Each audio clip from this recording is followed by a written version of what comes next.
Hi everyone, welcome back to my channel. I'm Sarah, and in today's video I'm going to be doing another movie review.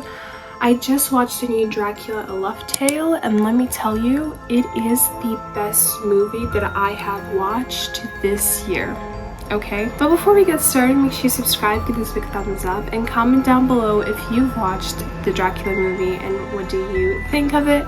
And don't forget to follow me on all my other social media. And yes, I have not posted for like 2 weeks because I was pretty busy, but I will be posting, but not frequently. I'll try my best.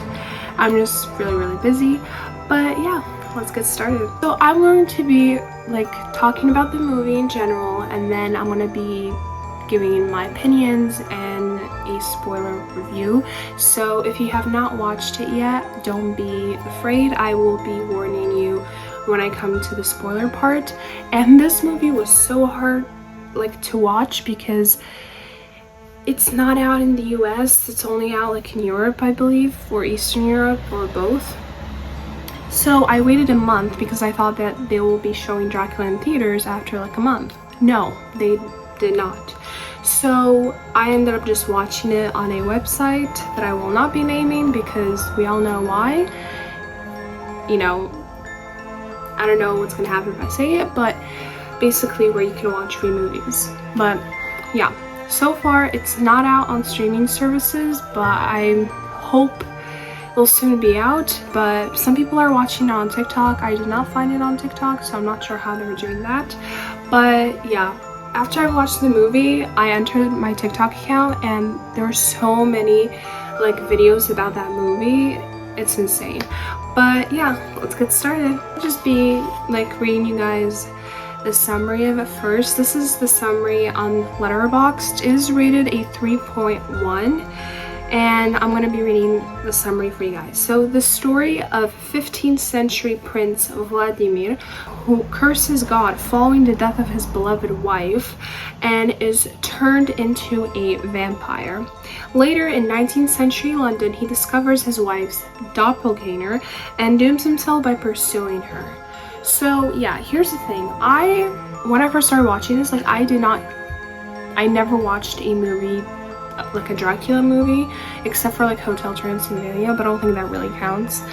But I've never watched like a Dracula movie, and I also wanted to watch Nosferatu, but I never got the chance to because it's just like a really long movie. I still want to watch it, especially after this, because a lot of people are saying they're like really similar and you know it's really nice and everything. So I'm definitely gonna watch Nosferatu next, especially since it's October and everything.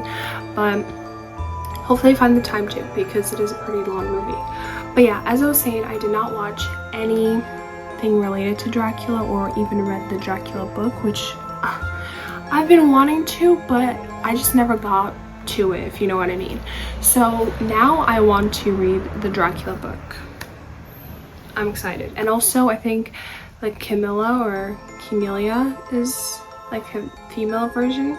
I'm not really sure, but yeah, so that is the summary of it on Letterboxd. Now, that pretty much sums it all. Now I'm going to just be talking about, you know, the movie, and then I'll get into my opinions and spoilers. So, in my opinion, this movie was filmed amazing. Like, the cinematography is wonderful. The costume design is everything.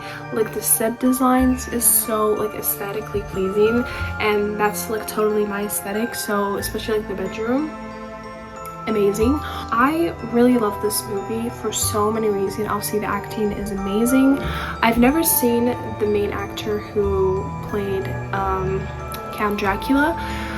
Actually I lied. I've seen him in X-Men, but like that was the only thing I've seen him in, and he didn't have really like a big role, and I don't really remember him because he was younger. But yeah, he was in a lot of movies, like No Country for Old Man, a lot of movies that I want to watch, like No Country for Old Man, The Florida Project, and obviously a lot of other things. But yeah, the acting was phenomenal, especially by him, and everyone is talking about, you know, Vladimir Count Dracula's character and how he yearns for, you know, his wife and everything, and everyone's just obsessed. But yeah, so now I'll get into the spoiler review, and I'm just going to be talking about the whole entire movie basically from start to finish. So if you don't want to watch the movie, or you can't, you can listen to this instead. Yeah, so you can listen to this instead if you cannot watch the movie. So the movie opens up by Count Dracula spinning, I guess, the spin thing of like a music box, and you just see them, Count Dracula and Elizabeth, Count Dracula's wife, just dancing. All of the time it was Prince Vladimir, but anyways, they were dancing, they were having fun. Basically it's like a love montage, you know, showing them in love with each other and obsessed with each other. But yeah, then they go into this war and they end up killing his wife Elizabeth. Now Vladimir comes to, I don't know how you call him, I think like a priest or something, and he tells him like, did what God told me to go fight those people, so now like bring my wife back to life. And he was like telling him, you know, we can't really do that, and you know, your wife, you will be happy with your wife like in heaven and everything like that. But like Vladimir was like really like angry at him and was like trying to bring my wife back to life and everything, and obviously he could not, so Vladimir ended up killing the priest. So at that point, God cursed him and turned him into Dracula, who is immortal and can never die. So he turned him into Dracula and he stayed at his castle, and he, you know, started to look for his wife because he could feel her in a way, like he could feel her presence. So he went to start looking for his wife. He went all over the country, to Spain, to France, to this, to that, to that, and he could not find her. So he ended up fixing this potion with this at a perfumery, and they made this like love sort of perfume. If he puts it on, everyone's like, all the women are like bowing to him and are all over him because he thinks this is the way to find his Elizabeth. So that's what he did. So he was going to every single, and I don't think that this like perfume plot was in the books or is in any of the other movies, at least that's what I heard of. So yeah, he goes to a country, he goes to this ball, and he puts on the perfume, and like all the women are around him.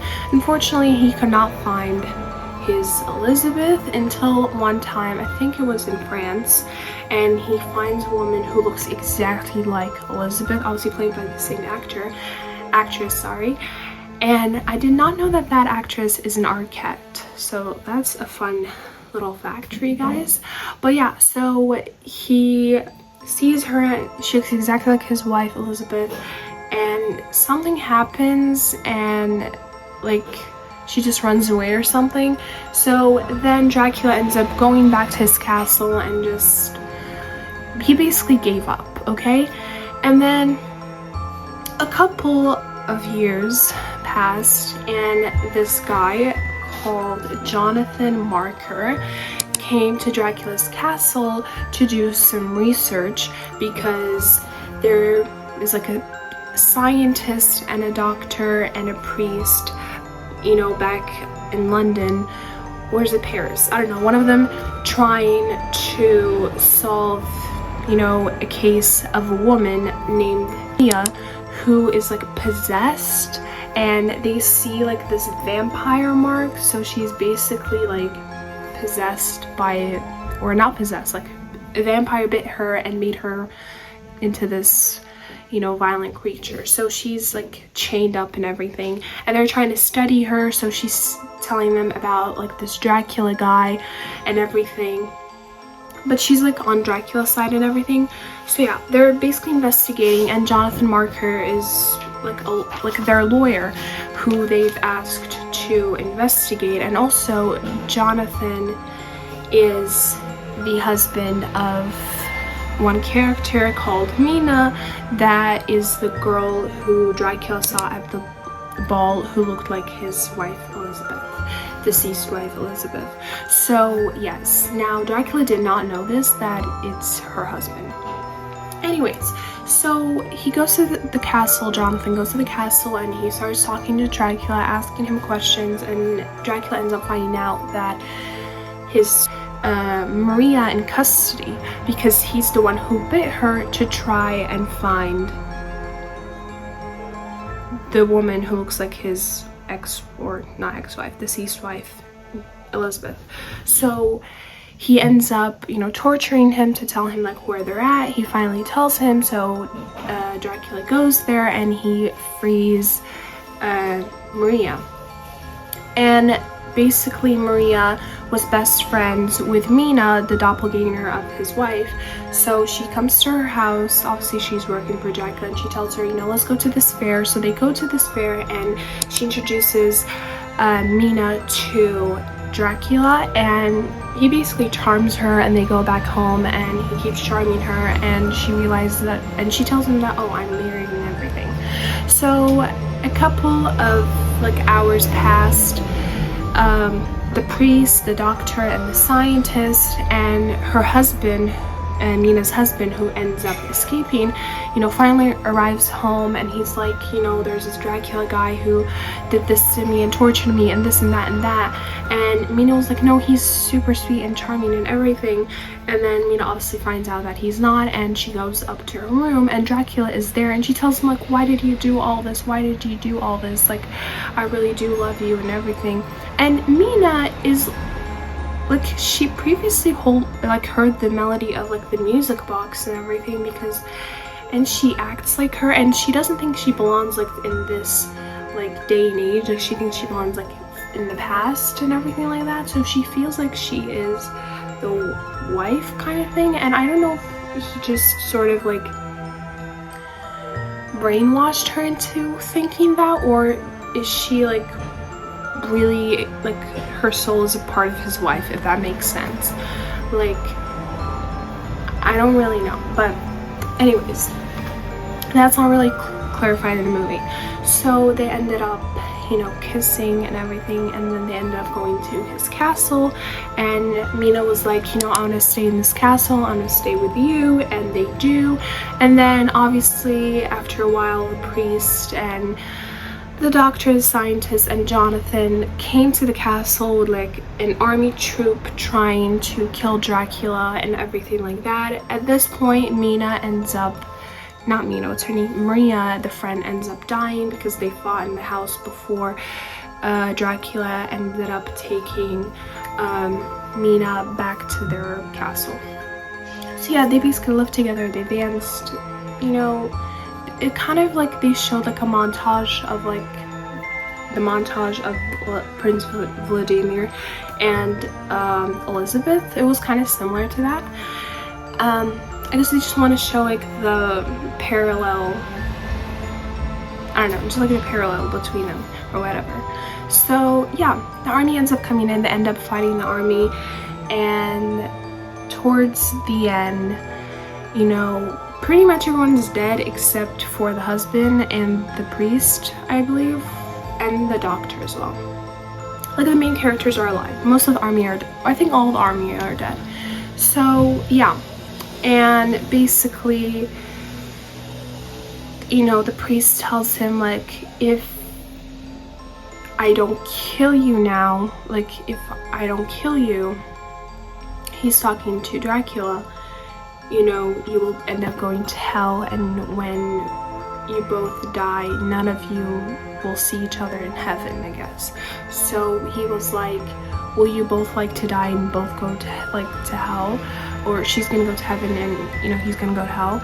Or do you want to sacrifice yourself, you know, as like a sorry for like God, since God cursed him, and it's like take the curse away in a way, so he can go to heaven, and when Mina dies, they can both be in heaven and both be in love in heaven. So that's what he chose. He chose to kill himself, and that's what they did, and he ends up dying on their bed, and Mina's just next to him crying, and he turns into ashes, and she's just there, and then Jonathan, her husband, enters, and she just looks at him, and the movie ends there. Now, a lot of people were disappointed with the ending, saying that he should not die, I think the ending is pretty reasonable, and it would be kind of disappointing if it, I guess, ended in a happy ending, because we all know how I love tragedies. But yeah, I love this movie. I gave it my first rating was like a 4.5. I vlogged it into Letterboxd and everything, and then I started thinking about it and I gave it a 5-star. I just love this movie so much. It's definitely a movie that you can rewatch many times. It's so aesthetically pleasing. Like, the visuals are just amazing, the acting is phenomenal, the plot is really good as well, and I wouldn't say it's like extremely gothic, you know. I feel like Nosferatu is definitely way more gothic by the scenes that I've seen, but yeah, I totally recommend if you can watch it, because I know a lot of people cannot watch it, but hopefully when it comes out y'all can watch it and you can leave me your guys' opinions in the comments. So yeah, that is it for this video. Hopefully you guys enjoyed, and I'll see you guys next time. Bye.